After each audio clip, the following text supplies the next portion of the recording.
আবারও চলে আসলাম আপনাদের মাঝে আমার শখের জিনিস শেয়ার করার জন্য। শখ করে যশোর থেকে নিয়ে আসছিলাম মুরগি দুটা, তারপরে আরও 3টা নিয়ে এসেছি। এই দুটো নিয়ে আসছিলাম প্রথমে। আসসালামু আলাইকুম বন্ধুরা। এই দুটো মুরগি অনেক দিন হয়েছে ডিম পাড়ে টানা। এরা 18 মাস ধরে ডিম পাড়বে, কোনো গ্যাপ নেই। তো আমার মুরগি ডিম পেড়েছে, আমি দূর থেকে ভিডিও করেছি। এখন ডিমটা নিতে আমি চলে আসছি। খাঁচার ভিতরে রেখেই এই মুরগিগুলো আমি পালন করি। আমার টোটাল 5টা মুরগি, 3টা দেশি, 2টা ফার্মি। তো এই মুরগিগুলোকে আমি অনেক যত্ন করি।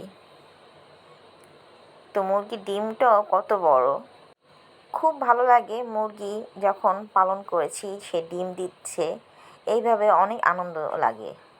সেটাই শেয়ার করতে আপনাদের মাঝে চলে আসলাম, আমার আনন্দটা আপনাদের সাথে ভাগ করে নেওয়ার জন্য। আমার এই ফার্মি মুরগি প্রতিদিনই ডিম পাড়ে, কখনো দুজনেই পারে একসাথে, আবার কখনো একজন পারে আরেকজন পারে না। এইভাবেই তারা ডিম দিয়ে যাচ্ছে। তো বন্ধুরা, আজ এই পর্যন্তই। নতুন কোনো ভিডিও নিয়ে আবার আপনাদের সামনে আমার দেখা হবে। আর আমার এই ভিডিওটা আপনাদের কেমন লেগেছে অবশ্যই কমেন্ট বক্সে জানাবেন। আপনারা যে যেখানে আছেন সব ভালো থাকুন, সুস্থ থাকুন। আল্লাহ হাফেজ।